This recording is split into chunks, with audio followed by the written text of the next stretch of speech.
Hey, what's up everybody? I'm Jesse, you're watching JL's Comics. Today we're talking about Red Sparrow, the 2018 sexually charged neo-Cold War spy thriller starring Jennifer Lawrence and Joel Edgerton. This was directed by Francis Lawrence and based upon a book by Jason Matthews, who himself was a CIA operative, and with that comes an air of authenticity. We also have some really great actors such as Karen Hines and Jeremy Irons.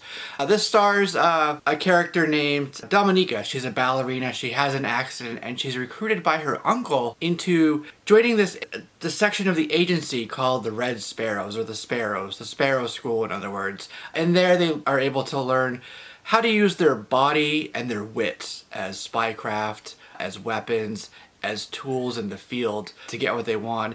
And she isn't a ballerina, she brings that skill with her, and with that we get this delicate dance of wits, of lust, of deception, and you don't quite know who's on whose side. Is it the CIA? Is it Russian state security? We don't know. This is very sexually charged because of the nature of what's learned at the Sparrow School. Some might find that a bit uncomfortable. It is very heavy on the sexual aspect of it, as well as some torture scenes, so some might be uncomfortable by that. However, this does keep you guessing all the way through. You never quite know what her motivations are or whose side she's on, and you see that in her face. I've heard some people complain about how she had the same face throughout the movie, but that plays to her, making sure we don't know what side she's on. So I like that.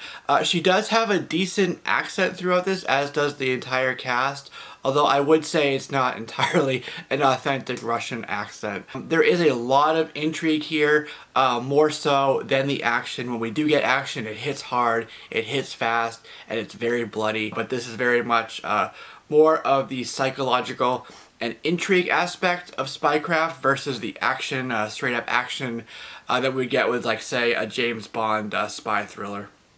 If that's up your alley, I think you will like this. It did run a bit long for me. It was 2 hours and 19 minutes for the film. But all that being said, I love this genre. I like these movies quite a bit. I like Jennifer Lawrence in this role. Joel Edgerton was pretty great as well. He was a CIA agent, Nate Nash.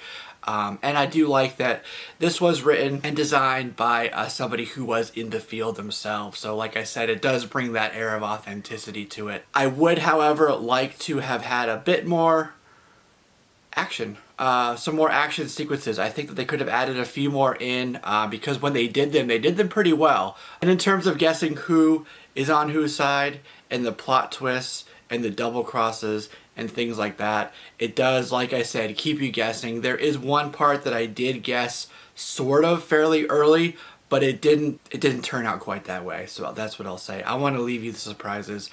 So overall, I give this movie a 7.5 out of 10. Check this movie out if you like spy thrillers. If you're a fan of Jennifer Lawrence, it's a great entry into her filmography. And that'll do it. Let me know what you guys thought down below if you saw this movie. Give me some comments. And if you like these types of reviews, go ahead and subscribe to the JL's Comics family. We do comic books, superheroes, movies, anime, video games, you know, all the good stuff. Alright guys, that'll do it. I'll see you in the next video. Peace.